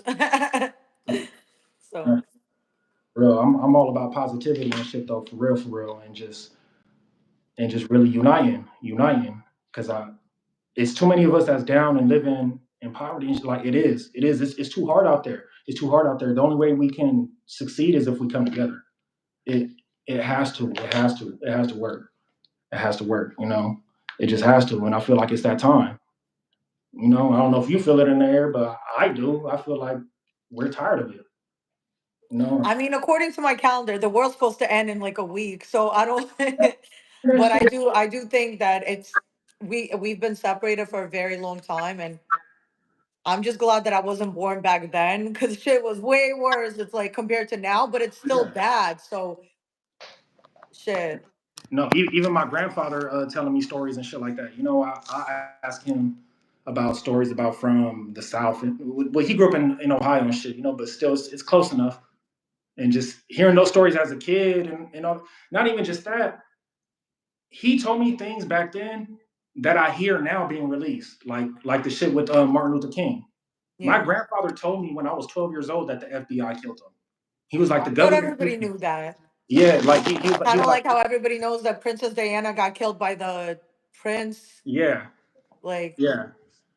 So it's just certain shit he would like put me up on game on, and then just stuff he told me about like how it was growing up during that time period, um, the things that they were allowed and not allowed to do, and just how did that feel? Because I can't imagine you're not finna. What, I can't go in this. What you mean I can't go in this bathroom, or I can't drink from this water fountain, or yeah. I don't know. And everybody says, well, I couldn't have lived in those times. Well, kind of would have had to, bro. You would have grew up in those times and you would have complied just like everybody else, unless you were that one in a million like Martin Luther and Malcolm X and, And then they're people gonna that was kill going, you. people that was going to rise up and say something, and that's what I'm trying to be. I'm trying to live up to their example. And I just see certain things to where it's like, damn, they're probably rolling in their grave, bro. Because if you notice, every single place where they name Martin Luther King Jr. a street, it's the most violent area in that city. I never noticed that. That's actually interesting. It's a very violent area where black people kill Because black we people. always in New York, we always used to say like, if there's a Martin Luther King Street, that means you're in the hood. Yeah, and I feel like that's intentional. That's intentional. Why, Damn. why, why would you give us one of our most peaceful um, leaders in one of the most violent areas? It's sending a message to us. It's sending a message to us, and it's to distort the vision, and keep us blinded. I feel like it's all designed to keep us distracted. It's all Yeah. designed to keep us distracted, for real. It really is. And it's time for people to really wake up. It's time to wake up, as far as gangbanging, bro. I know the definition of it. I know what Crip stands for. I know what it was created for. Shit, I was in the fucking cell with the founder's son, bro. You feel Wait, me? what does So, Crip stand for? community revolution in progress. Oh yeah. What does Mm-hmm. blood stand for? I don't even fucking know. Aw. I ain't gonna lie. I'm Shit. not even trying to Oh, be like okay. that. My this I always ask everybody, what's your message to the kids? Stay in school. That's the best message you could to get your education, because I feel like that was one of my hugest mistakes. Was I dropped out of high school in ninth grade, you know, and I didn't get my GED till my prison bid. I just barely got it right before I came home, So That's dope. that, Congratulations. A lot of people never get yeah, it. yeah, like that felt good, but at the same time, my mom had to wait. But from I was 18 to when did I get it? Right before I came home was 2023. So my mom had to wait basically over 15 years to finally see me graduate from high school. Better late than never. Yeah, I almost so didn't graduate. I got kicked out of every school. My dad was you literally running at he look was like a running good out of girl. schools to put me in. Mind you, imagine my dad's life. Like he lives in Russia. I'm in America, so he's coming every 3 months, and then I'm getting kicked out of school every month. So he has to literally stop what he's doing, come back to America just to find another school. And I will go to a new school, fight, and get kicked out. So I almost didn't graduate either. So Yeah, yeah. I mean, also the way the school's designed. Another thing I recognized oh, was that that it's like prison. yeah, Yeah, very like the trays, the hallways, the lockers, like it's weird. It's like they're not even preparing you just for that. The that. yard is designed exactly how a Oh, like a school is designed. playground. Yeah, we got the playground outside, and then you got education right there, and then the principal's office is the wardens. Why do you You think know? that is? And they're not in school, they're not really teaching you anything. That's why if you're homeschooled, it's way better because you're gonna learn. Like, what do they really teach you in school? Yeah. History. Okay, history, cool, No, because history that's does keep distorted. repeating That's itself. distorted. The history is a lot. It's completely whitewashed. You know, Yeah, they want they're what not they telling the want us real to know story. about history. They're they're not. And actually out there in San Diego, I got good grades. I was a smart kid. I was A honor roll, all that shit. So I ended up getting able to go to a private school during middle school. I would say like sixth and seventh grade. It was in the ghetto though. It was in the fucking hood and shit. If you from San Diego, went to the school right there, right behind John Adams' apartments. So anybody from San Diego, they're like, "What? Yeah, John Adams. That motherfucker dangerous." But right up on the hill and shit though, yeah, it was like a little Christian private school, and I going to that school made me realize that there's not no difference in what they teach in regular school. Like as far as pushing an agenda. Yeah, in Even with private schools, even with the the only Christianity. difference is when you cut school, they call your parents. In a public school, they don't call. Yeah, yeah. So being there, and then like we had all white teachers, and my history teacher there, he like it's crazy. I used to get into it with him a lot. I did, because my grandfather would tell me stuff, and then I would argue with him about it. He'll be telling me certain stuff about history, and I'll be like, okay, well, what about this and what about that? And one thing I noticed is that, yeah, a lot of white folks they don't like talking about the history of the atrocities that they committed against people here in America. America was built on Yeah. bloodshed. That's it. Point blank. Period. So Even like think about the holidays we celebrate, like yeah, Thanksgiving. What are we we actually celebrate genocide celebrating? on Thanksgiving. You Yeah, know, what are we celebrating? People getting murdered and their land yeah, took. yeah. Some land that we took from. I can't even say we because I'm not part of that community. But yeah, because they Yeah, took some land from some people. I got Native in me too. Down the line, my grandmother was half Cherokee. yeah. That's why I always go out of. I feel like I go out of my way a lot to say I'm Russian because that got nothing to do with me. Because I'm like, we didn't have slaves. We had our own people as slaves. So it's like that really. Mm-hmm. And it's like if you're black, Oh yeah, people Russia come a to whole other Russia. world. They're not racist. There's black Russians. They're racist against gay. If you're gay, don't come to Russia. I'm telling you right now, do not Oh, go. for real? Oh my You know God, what's they'll put you crazy? in prison. I've always had black people do have that stereotype about Russia. We What? do That because that's we were racist? mean. Yeah, like we don't Oh know no, like if you went to Russia, your wife would have to fight about 20 bitches all for you because you're what? American, you're from Los Angeles. Bitches will be fighting over you. And in Russia, every bitch is like a supermodel. Even the most regular bitches are like, where do you think they'd be finding these like Dior models? It's somewhere in like nowhere in Russia, in the Oh, middle of nowhere. So that's it's crazy. not racist at all, but they're very anti-gay people. Mm. And they have certain laws, like let's say if I went to Russia and I said I don't want to have kids, it's a $50,000 fine. Because as a woman, What? I'm not supposed to push that propaganda. I'm supposed to want to have a kid. I'm Oh, supposed to they're want to have a anti-feminism. husband. They want you to push family. So me saying Yeah. that, they will put me in jail or fine Okay. me. Okay. Damn, that's crazy. Yeah, Yeah. I know that there's the laws are different and stuff like that. But yeah, I don't know. I've always kind of viewed Russia kind of different from the rest of Europe, to be honest. Russians Yeah.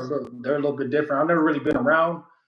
San Diego's very diverse, so we grew up around a lot of different types of people and shit. Like like in Southeast, we got a heavy African community, Yeah. a heavy Cambodian community. You know, we got a bunch of islanders. We got Guamanians. We got Samoans. We got the Chaldeans. You know, we got everything. Like it's very, very, very, very mixed. I think mainly because we're also a Navy city. You know, we got some of the most famous ships that dock right there in our bay. Yeah. Um, you know, so I think that too because Camp Pendleton right there, so it brings everybody right there, and everywhere you go, like yeah, that growing up out there, it was you see every race, you grow up around Growing them, up but in Brooklyn, it's we kind of never like really had no Russians though. I don't remember no that's Russians. crazy because where I'm from, it's Yeah. like it's Russian, Black, Spanish in my neighborhood. Then if you go the neighborhood over, it's more Russian and Black, not really Spanish. But then you keep going, then it's nothing but Albanians. Then it's Spanish. Oh my God, Park, not Park Slope. I forgot what it's called. Fucking right before you go to Manhattan on the Belt Parkway. Oh my God, yeah. Then it's like a lot of Asians. If you want to hang out with the Haitians, you go to Long Island, there's a big Asian community in Bensonhurst too. Like you pretty much grow up around everything. So when Mm. I meet people and they tell me like they never even spoke to a white woman before, I'm like, oh shit, that's crazy. Because for us, it's weird to only be around one race. But L.A. yeah, L.A. That's one thing I noticed about the homies when I went to the pen. They used to trip me out on that. All my homies that were from South Central specifically, Um, yeah, they had never been with a white woman before. I was like, wait, I'm like, bro, you ain't never had no snow? They're like, no. They're like, there's no white girls in LA. I'm like, yes, there yeah. is, bro. Guys, you're not missing out on anything. We're crazy, especially the Russian women. We're insane. So don't even do it to yourself. Yeah, they had that did trip me out because, like I said, San Diego's very, very diverse. And then growing up too, like I don't know, I've always been a adventurous and stuff like that too, you know. And I do all the white people shit. Like I surf, I know how to surf. I ride horses. You feel me? Like, yeah, I used to train horses on the ranch, all that shit. Like, I don't know. My grandparents were kind of like the main ones that kind of like made sure I had some type of. They try to keep me away. They did. They try to keep me away from the bullshit. But you know, growing up where we grew up at and shit was just you couldn't prevent it. You know, you couldn't prevent it. You walk outside and that's just what it is. You know, you got to mingle with all the kids and all that shit. You know, they tried their best. They really tried their best. My mom really, really, really, really did. She really did. I was just bad. My dad wasn't around. You feel me? I had my pops. Yeah. So yeah, once boys start getting to a certain age, we start being like, man, like you try to start fighting yourself. And then you know, on top of that too, I'm biracial, but I've never been confused about what I identify as more. You get what I mean? And I will say that's another thing too that kind of prevents, I would say, black and brown unity too, because this is what made me be like, okay, I'm black. You know, was growing up, not even just dealing with my cousins, but just my Mexican friends. They always viewed me as black. They Yeah. always, you know, like, oh, that's the But black even coming like a through. half white, half black, people view them as you're Yeah, black because it's like exactly. that's gonna take over. So in the Hispanic community, that happens a lot. That happens a lot. And so when they're telling me this, I'm just like, okay. And then, you know, I'm growing up in the black neighborhood, all that too, you know. So like the way blacks think is it's like we've always had this mentality like since slavery. Because I mean, it's true. First of all, you are what your daddy is, or if you were born half black and your mom or your dad was a slave, you were a slave too, you know? So I think that's what's kind of always had black people be like, if you're half, you're one of us, you know? It's more acceptance on the black side. Black people are more embraceful as far as towards people who grow up mixed. But even then, though, you hear the shit. But you could just that's just how black people are. You just gotta have tough skin, you know. And some people are just too fucking sensitive and just be like, "Oh, I grew up confused. I didn't know because the blacks would tell me this and the Mexicans." No, that didn't happen with me, you know. Shit, I like to fight, you know. So yeah, when it'll be jokes and shit like that, I talk shit too. You know, to this day, my homies still be like, "Hey, you know, hey, Javier," you know, they'll be calling me Mexican names, all kind of shit, you know. Uh, and it's just clowning. It's not nothing about like you're not one of us, you Yeah. know. But I experienced that on my Hispanic side though. Like it was like I always got reminded that like at the end of the day you still black, and it wasn't like no acceptance. It was just like so like I think just subconsciously as kids they that's just how they viewed me, you know. And even my kids give me shit all the time. They do. They be like, Dad, you're white. I'm like, what? Because I don't know. That's what also kind of made me grow up and want to have babies by black women. You know, because I was mixed. I was like, man, when I grow up, I'm gonna have all black babies. You know, and my two kids, yeah, you could tell they don't even look mixed. They don't look mixed at all. So they're always on me about that. You know, like, Dad, what are you? What are you? You're not black, Dad. They're always telling me that you're not black, Dad. Stop, no. And yeah, they'll be trying to clown and stuff like that. But I think that's another barrier. Because even with the Afro Latinos and shit like that, it'd be um, discrimination on that, and it's not Hispanic specifically. That's with every culture. That's with every culture. Even in the black community, there's colorism. You know, as far as trying to make light skin seem like it's better than dark skin, and you know, vice versa. And it's just to divide people. That's it. It's in the Willie Lynch, the fucking laws. Like I've seen that, but the handbook. Somebody wrote a fucking handbook on how to control your slaves back then, which was a number one fucking seller. Can someone write how to control your man? Yeah, yeah. It was called the Willie Lynch laws. Yeah, yeah, Willie Lynch. That's And where we this get shit's Lynch's still from. around? Yeah, you can probably order it on Amazon and shit. You can probably No, look it I'm up. okay. No, what the Yeah. fuck? Um. Yeah, Damn. it's fucking crazy and shit. Yeah, I just have to be grateful that I wasn't born then. I really hope that in 20 years from now that things get better, not worse, because that's I the think it's last gonna thing happen we need is sooner. for things to go back to, No, no, it's gonna happen sooner. It's gonna happen yeah, sooner. We needed Trump to get in office. We did. yeah. You know why? Because he's took off the veil and exposed everybody who's actually racist. People who were hiding it all these years and shit like that, and hush hush about it. And oh, I got a black friend. You know, yeah, If that's anyone ever says they have a black friend, they're racist because you have come on now. one black friend. Yeah, What? you Not one. Okay, yeah, you're racist. know. So yeah, that like I said in the Willie Lynch laws, that was one of his laws was that though separate the lighter slave from the darker slave and make the lighter slave think he's better than the darker slave. You know, so What do you that mean? was Like if you were lighter, you'd be in the house? yeah they put them in the house. That's why that's where we got the term from. They put them in the house and treated them better to for what so to make the dark skinned slaves envy them and then it also gave them an attitude like oh I'm with master you know and it made them Damn. act better, act like they were better, you know. So that's something that's been implanted into our subconscious for generations of generations, and they just prove scientifically that trauma does pass down through your DNA. You Yeah. know, they just discovered that. So shit like that is just like, damn, like how do we break this cycle? How do we break this cycle?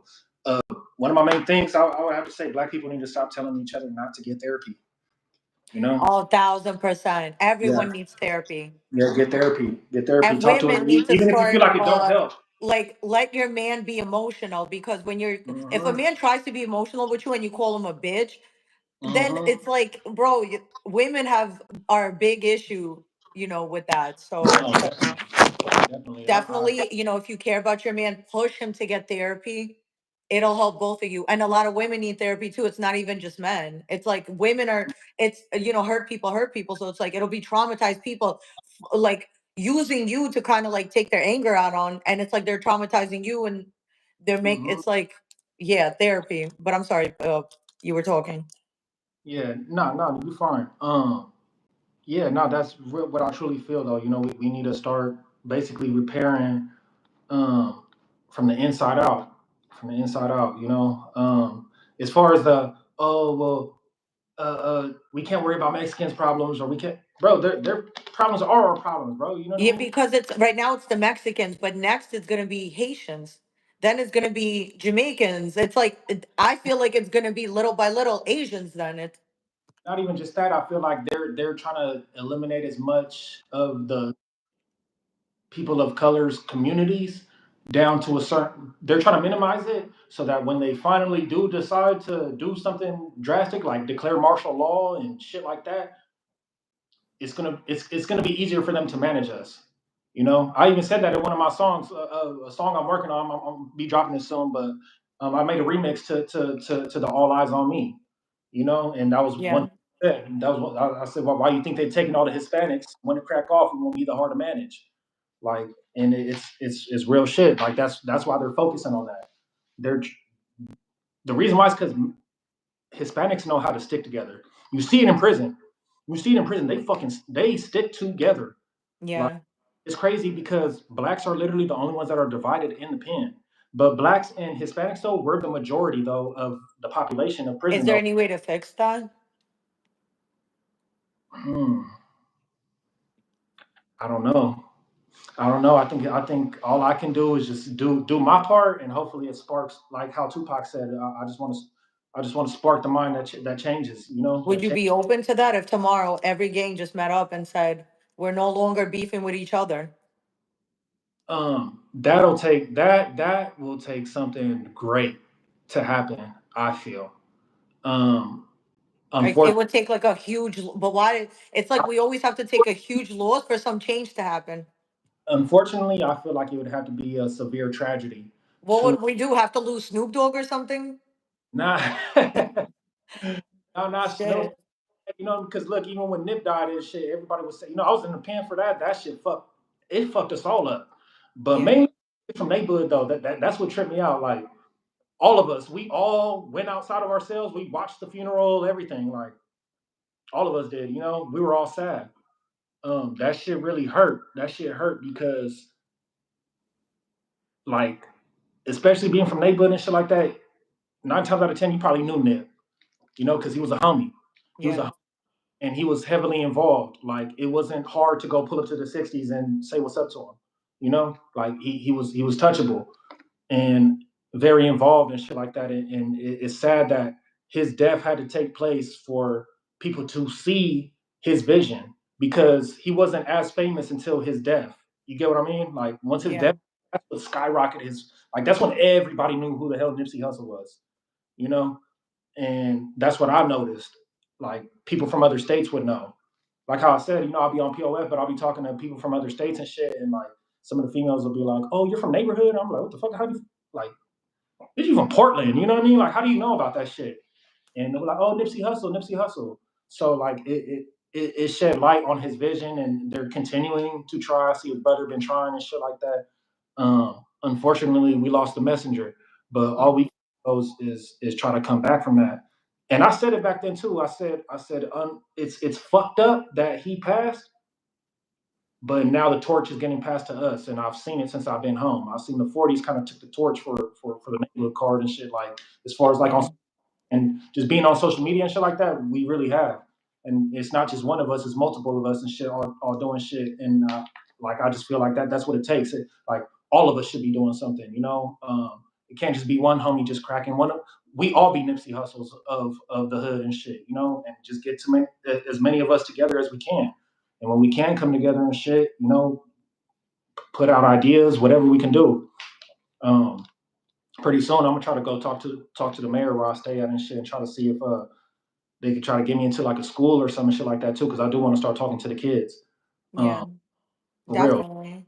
And I, I really appreciate you for telling your story because this is a completely different perspective from so many people. Like, I didn't even know San Diego had a 40s division. I everybody, everybody says we didn't even know that you guys have gangs. That's Okay, why I love it is because like that's something like I didn't even know was out there, and then you're mixed. So it's like you give the perspective of that, mhm.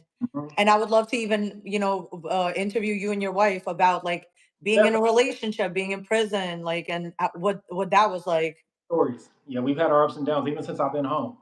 I told Yeah. her this on Love After Lockup. I don't know why the fuck she didn't. I was like, bro, we would have been famous right now because we would have been the only couple that Everyone I know that did lava. I my friends were on the first season. Jonna and what's her fucking man's name? I never Uh, watched it. Never watched John? No, not John. What's his fucking name? So my man at the time. his best friend and his girlfriend, they went on Love After Lockup, and they had like they were like the it couple that year because they were arguing and he was cheating on her, and then they broke up like right after the show ended. So if you want to break up, do reality TV, but if you want to stay together, I would suggest not to do that, because whatever problems you have, it's like, it's, you could deal with it because no one else knows about it, but the minute everybody knows your problems, your Right. woman is not gonna like that, because no one, women don't like people in our fucking business, especially if it's like embarrassing or something not in a so no, don't do it. I'm telling you, it's not even worth the money. They're not paying more than like a couple of thousand, Oh hell no. like imagine you have 5,000 for the whole season, Nah, 10,000. that's out. Yeah, Yeah, it's not really worth the I'm, I'm on TV airing out my business. Yeah, you're better off just, it might take you a little longer doing it the other way, but the faster you come up, the faster you come down. When you take your time, little but surely, like that story about the turtle. It's like little by little the turtle got there. So I think, same thing with me. It's like little by little I'm getting to where I need to go. I don't expect shit to happen overnight, but little by little. No, most definitely. I appreciate you too, like even giving me this opportunity, the platform, all that for real. Like it means a lot. It means a lot. It's something I've been praying for. So Thank this you. time that I've seen where I'm just like, okay, I'm on the right path. You know, Yes. I truly 100%. Please keep in touch. We're definitely, let's do another one. I always tell people come back, and if you ever have something to promote, let me know. But I really do appreciate you because you didn't have to come and tell your story. appreciate you too.